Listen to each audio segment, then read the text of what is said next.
toute la diversité des métiers du département, puisque il y a de l'aide à la réhabilitation d'une école pour arriver à l'isoler de meilleure façon. L'isolation thermique, c'est un grand enjeu pour les années qui viennent. Ensuite, des rencontres avec des acteurs culturels et sociaux, puisque le mélange des deux permet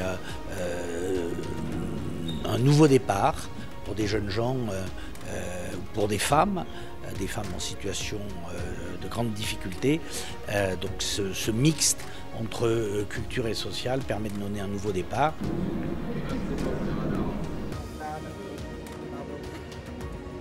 Le travail qui est fait est essentiel vers un public de jeunes en très grosse difficulté, que toute l'équipe met cette volonté de les remettre dans un chemin positif, de les réinsérer, de leur donner confiance en eux. C'est vraiment des révélateurs de talent, je crois, de tout ce qui est fait dans cet établissement, et il faut vraiment que ce travail continue. C'est un travail magnifique qui est fait dans cet établissement, qui est un très beau lieu.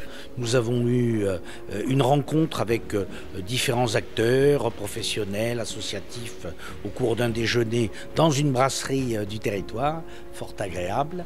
Ça a été l'occasion aussi pour nous de voir comment essayer d'améliorer le franchissement d'une route à proximité d'une gare, avec les contraintes que ça pose, et pour faire passer la circulation et pour permettre aux piétons de traverser en toute sécurité. C'est toujours la recherche du meilleur des compromis.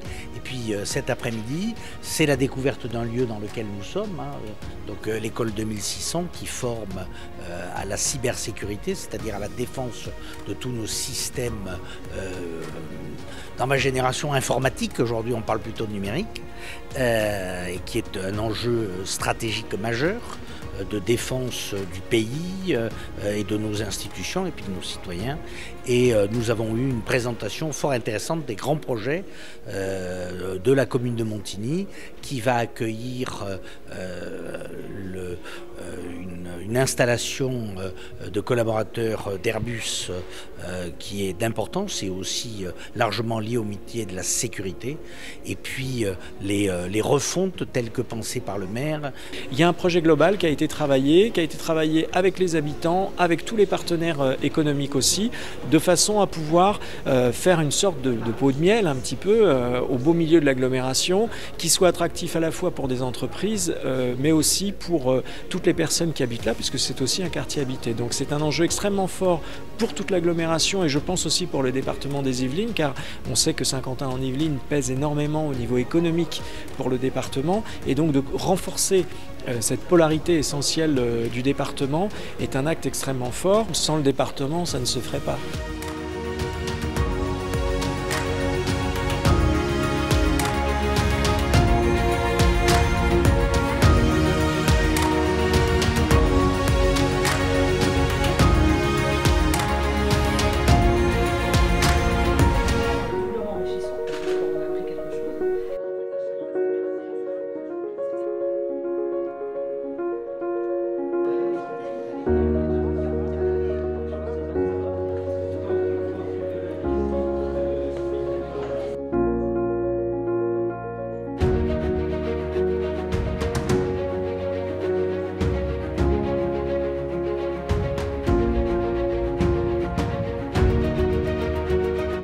Nous nous efforçons d'être les bons gestionnaires d'un territoire dont nous avons hérité et que nous voulons remettre nous-mêmes à notre tour un héritage encore plus beau, encore plus agréable à vivre pour celles et ceux qui partagent avec nous cette passion pour les Yvelines.